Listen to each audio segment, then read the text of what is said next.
Career ಅಂದ್ರೆ ಬರೀ IT ಅಥವಾ ಸ್ಟಾರ್ಟಪ್ ಅಷ್ಟೇನಾ? ಅದರ ಆಚೆಗೂ ಒಂದು ದೊಡ್ಡ ಜಗತ್ತಿದೆ.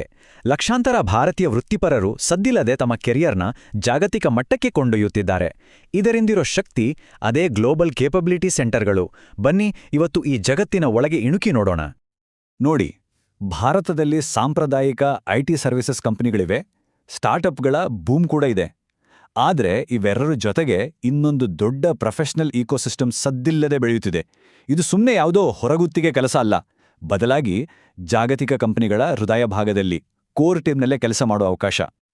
ಹಾಗಾದ್ರೆ ವೃತ್ತಿ ಜೀವನದಲ್ಲಿ ಮುಂದಿನ ಹೆಜ್ಜೆ ನಿಜವಾಗಿಯೂ ಜಾಗತಿಕ ಮಟ್ಟದ್ದಾಗಿರಬೇಕಾ? ಗ್ಲೋಬಲ್ ಕರಿಯರ್ ಅಂದ್ರೆ ನಿಜವಾಗಿಯೂ ಏನು? ಸುಮ್ಮನೆ ವಿದೇಶಿ ಕ್ಲೈಂಟ್ಗಳ ಜೊತೆ ಮಾತಾಡೋದಾ ಅಥವಾ ಅದಕ್ಕೂ ಮೀರಿದ್ದೇನಾದ್ರೂ ಇದೆಯಾ? ಯೋಚನೆ ಮಾಡಬೇಕಾದ ಪ್ರಶ್ನೆ ಅಲ್ವಾ? ಸರಿ, ಈ ಮುಂದಿನ ಕೆಲವೇ ನಿಮಿಷಗಳಲ್ಲಿ ನಾವು 4 ಮುಖ್ಯ ವಿಷಯಗಳನ್ನು ನೋಡೋಣ. ಮೊದಲಿಗೆ ಈ ಹೊಸ ಜಾಗತಿಕ ವೃತ್ತಿ ಅಂದ್ರೇನು ಅಂತ ಅರ್ಥ ಮಾಡ್ಕೊಳ್ಳೋಣ. ಆಮೇಲೆ ಜಿಸಿಸಿಗಳ ಬಗ್ಗೆ ಇರೋ ತಪ್ಪು ಕಲ್ಪನೆಗಳು ಯಾವುವು, ನಿಜವಾದ ಕಥೆಯೇನು ಅಂತ ನೋಡೋಣ. ಮೂರನೇದಾಗಿ ಅಲ್ಲಿ ಯಶಸ್ವಿಯಾಗಲು ಯಾವೆಲ್ಲ ಸ್ಕಿಲ್ಸ್ ಬೇಕು, ಮತ್ತು ಕೊನೆಯದಾಗಿ ಜಿಸಿಸಿ ಕೆರಿಯರ್ನಲ್ಲಿ ಮುಂದುವರಿಯೋಕೆ ಒಂದು ರೋಡ್ ಮ್ಯಾಪ್ ಹೇಗಿರುತ್ತೆ ಅಂತ ಚರ್ಚಿಸೋಣ. ಮೊದಲನೇ ಭಾಗಕ್ಕೆ ಬರೋಣ, ಹೊಸ ಜಾಗತಿಕ ವೃತ್ತಿ. ಅಂದಹಾಗೆ ಯಾಕೆ ಈ ಜಿಸಿಸಿಗಳ ಬಗ್ಗೆ ಇಷ್ಟೊಂದು ಮಾತುಕತೆ ನಡೀತಿದೆ? ಅವುಗಳ ಸ್ಕೇಲ್ ಎಷ್ಟಿದೆ ಮತ್ತು ಭಾರತದ ಪ್ರೊಫೆಷನಲ್ಸ್ಗೆ ಯಾಕಿವು ಇಷ್ಟು ಇಂಪಾರ್ಟೆಂಟ್ ಆಗ್ತಿವೆ? 19 ಲಕ್ಷ ಇದೊಂದು ಸಣ್ಣ ಸಂಖ್ಯೆ ಅಲ್ಲ. ಭಾರತದಲ್ಲಿ ಸದ್ಯಕ್ಕೆ ಜಿಸಿಸಿಐ ಈಕೋಸಿಸ್ಟಮ್ನಲ್ಲಿ ಕೆಲಸ ಮಾಡ್ತಿರೋ ವೃತ್ತಿಪರರ ಸಂಖ್ಯೆ ಇದು. ಇದನ್ನ ಕೇವಲ ಒಂದು ನಂಬರ್ ಅಂತ ನೋಡಬೇಡಿ. ಇದು ನಮ್ಮ ದೇಶದ ಆರ್ಥಿಕತೆಯನ್ನ, ಲಕ್ಷಾಂತರ ಜನರ ಕೆರಿಯರ್ ಅವಕಾಶಗಳನ್ನೇ ಬದಲಾಯಿಸ್ತಿರುವ ಒಂದು ದೊಡ್ಡ ಶಕ್ತಿ. ಜಿಸಿಸಿಗಳು ಅಂದ್ರೆ ಸುಮ್ಮನೆ ಸಂಬಳ ಕೊಡುವ ಕಂಪನಿಗಳು ಮಾತ್ರ ಅಲ್ಲ, ಅದೊಂದು ಸಂಪೂರ್ಣ ಕೆರಿಯರ್ ಇಕೋಸಿಸ್ಟಮ್.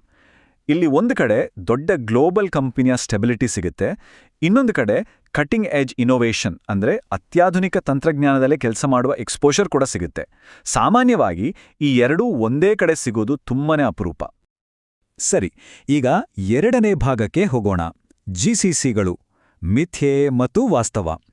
ಜಿಸಿಸಿ ಅಂತ ಹೇಳಿದ ತಕ್ಷಣ ನಮ್ಮ ತಲೆಗೆ ಬರೋದು ಬ್ಯಾಕ್ ಆಫೀಸ್ ಅಥವಾ ಔಟ್ಸೋರ್ಸಿಂಗ್ ಅನ್ನೋ ಹಳೇ ಕಲ್ಪನೆ ಅಲ್ವಾ? ಆದರೆ ನಿಜವಾಗಿಯೂ ಗ್ಲೋಬಲ್ ಕೇಪಬಿಲಿಟಿ ಸೆಂಟರ್ ಅಂದ್ರೇನು? ಮೊದಲು ಆ ಹಳೆಯ ಕಲ್ಪನೆಗಳನ್ನು ಬದಿಗಿಟ್ಟು ಸತ್ಯ ಏನು ಅಂತ ನೋಡೋಣ.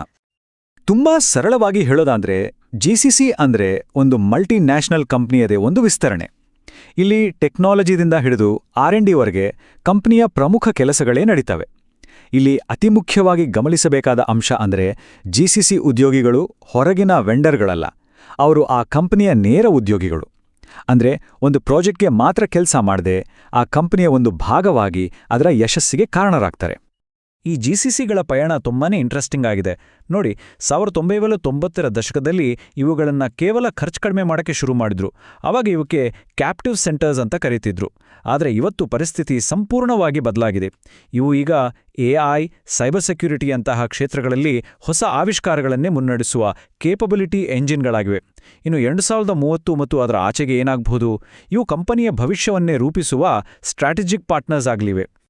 ಹಾಗಾದರೆ ಮುಖ್ಯವಾದ ತಪ್ಪು ಕಲ್ಪನೆಗಳು ಮತ್ತು ಸತ್ಯಗಳನ್ನ ಒಮ್ಮೆ ನೋಡೋಣ. ಮಿಥ್ಯೆ, ಇದೊಂದು ಬ್ಯಾಕ್ ಆಫೀಸ್. ವಾಸ್ತವ, ಖಂಡಿತ ಇಲ್ಲ, ಇದು ಉದ್ಯಮದ ಒಂದು ಅವಿಭಾಜ್ಯ ಅಂಗ. ಮಿಥ್ಯೆ, ಇದೊಂದು ಔಟ್ಸೋರ್ಸಿಂಗ್ ಯೂನಿಟ್. ವಾಸ್ತವ, ಇಲ್ಲ, ಇದು ಆ ಮಲ್ಟಿನ್ಯಾಷನಲ್ ಕಂಪನಿದೇ ಒಂದು ಬ್ರಾಂಚ್. ಮಿಥ್ಯೆ, ಇಲ್ಲಿ ಬರೀ ಕಡಿಮೆ ಖರ್ಚಿನ ಕೆಲಸಗಳು ನಡೆಯುತ್ತೆ. ವಾಸ್ತವ, ಇದು ಈಗ ನಾವೀನ್ಯತೆಯ ಅಂದ್ರೆ ಇನ್ನೋವೇಷನ್ನ ಒಂದು ಎಂಜಿನ್ ಆಗಿದೆ. ಹಾಗಾದ್ರೆ ಜಿಸಿಸಿ, ಐಟಿ ಸರ್ವಿಸಸ್ ಮತ್ತು ಸ್ಟಾರ್ಟಪ್ಗಳು, ಈ ಮೂರಲ್ಲಿ ಯಾವುದನ್ನು ಆಯ್ಕೆ ಮಾಡೋದು? ಇದು ಪ್ರತಿಯೊಬ್ಬರ ಆದ್ಯತೆ ಮೇಲೆ ನಿಂತಿದೆ. ಒಂದು ದೊಡ್ಡ ಕಂಪನಿಯ ಭಾಗವಾಗಿ ಸ್ಟೆಬಿಲಿಟಿಯೊಂದಿಗೆ ಜಾಗತಿಕ ಅನುಭವ ಬೇಕು ಅನ್ನೋರಿಗೆ ಜಿಸಿಸಿಗಳು ಬೆಸ್ಟ್. ಇಲ್ಲ, ಬೇರೆ ಬೇರೆ ಇಂಡಸ್ಟ್ರಿಗಳಲ್ಲಿ ಕೆಲಸ ಮಾಡಿ ಅನುಭವ ಗಳಿಸಬೇಕು ಅನ್ನೋರಿಗೆ ಐಟಿ ಸರ್ವಿಸಸ್ ಸರಿ ಹೋಗ್ಬೋದು.